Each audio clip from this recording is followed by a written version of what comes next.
Teofimo Lopez should have cut his father after the Shakur Stevenson fight? No. He gave him the best instructions in the world. You got to hit him, bro. If you ain't hit him, you ain't going to win. Everything's exceptional. I wanted to ask you, man, you and Rolly and his father, you guys have a lot of history. I know I used to see you guys down there at City Athletic all the time.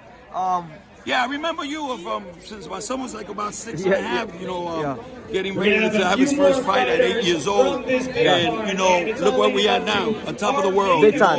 The only entertainer in boxing right now. Yeah.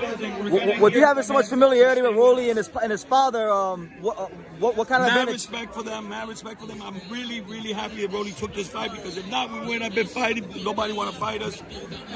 And my son could have taken an easy fight, a tune-up. Yeah. We didn't go that route. Yeah. We never go that route. Yeah. Fuck the lose. If we lose, we lose. Who gives a fuck? You know what I'm saying? We're going to keep on fighting until the fucking wheels fall off, and my son is never going to leave me. Okay. So stick that up your ass. After the Shakur fight, a lot of criticism was, put your way about, like, how about your power, all the things you were saying in the corner. But you know what? I don't want to talk about that. I know. That's the past. I know. Who cares about that shit? I know. Listen, that was the best thing that could have happened to us. What's going to happen to these guys that never lose, and when they lose, they're going to fucking kill themselves. We already learned how to lose. We don't have to worry about that shit no more. There's no pressure on us. Yeah. You know what I'm saying? We're just going to go in there and fight the best until the wheels fall off. You talked a lot about Slick Boxer Gordo, right? Exactly. Are we going to see Slick Boxer Gordo at 47? Exactly, bro, that's what I was trying to tell you.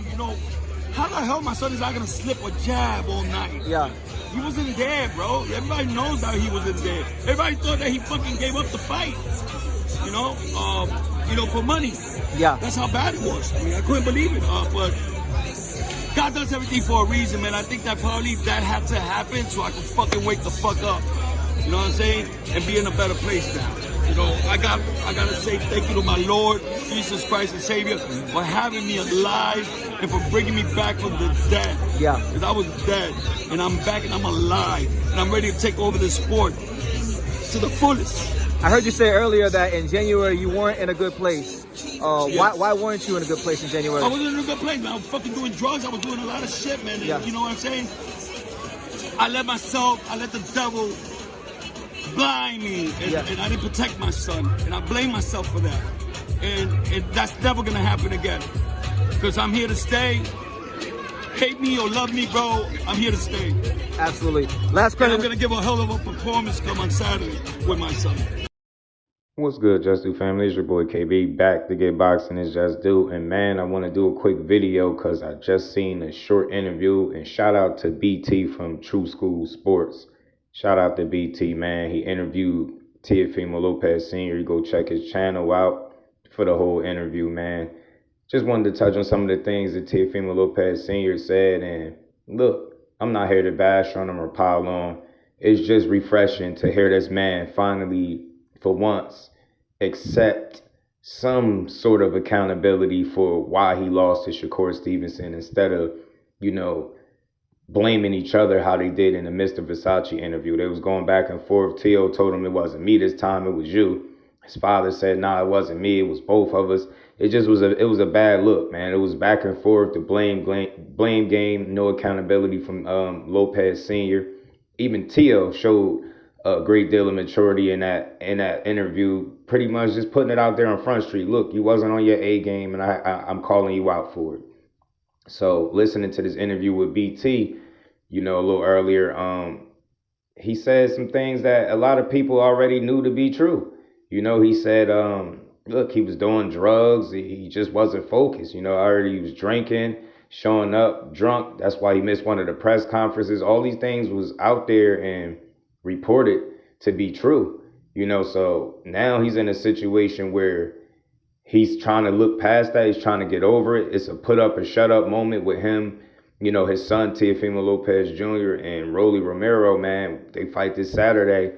I hope they got their ducks in a row. I hope they crossed their T's, dotted their I's. I hope they truly put the Shakur Stevenson loss behind them, and they're able to have a great camp for this particular fight and go out there and showcase this so-called Slick Gordo that they keep talking about. I want to see it, but very refreshing to hear his dad be honest with himself. and let the world know, look, man, I was drinking and drugging. I wasn't living right.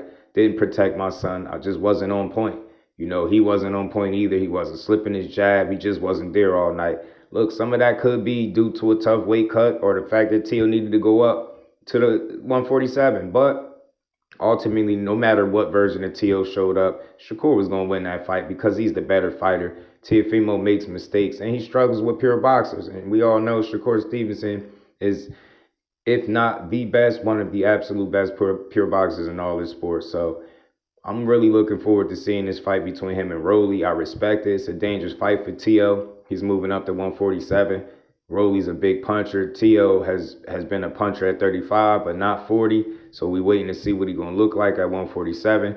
Like he said, he even joked about it. You know, he's asking the questions. Do he still got it? Where's his power? You know, and we're gonna find all that stuff out this Saturday. So I can't wait till this fight happens, man. We're going to call the fights live, man. Y'all tune in. Make sure y'all turn y'all notifications on for that. But look, very refreshing.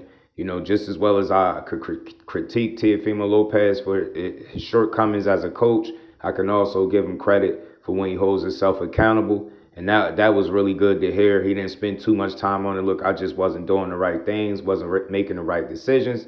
Therefore, we didn't get the right result. That's accountability.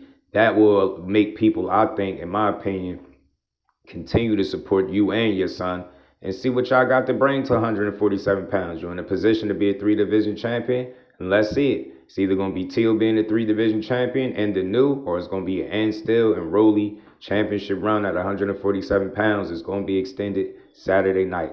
But that's my thoughts. Get in the comment section. Let me know what y'all think about all this. Are y'all refreshed as I am to hear Teofimo Lopez Sr. finally, you know, take accountability for why him and his son came up short against Shakur Stevenson January 1st? And as always, get in that comment section. Let me know if I gave boxing this just due, because that's what I do over here, Just Do Boxing. Till the next one, I'm out. Peace.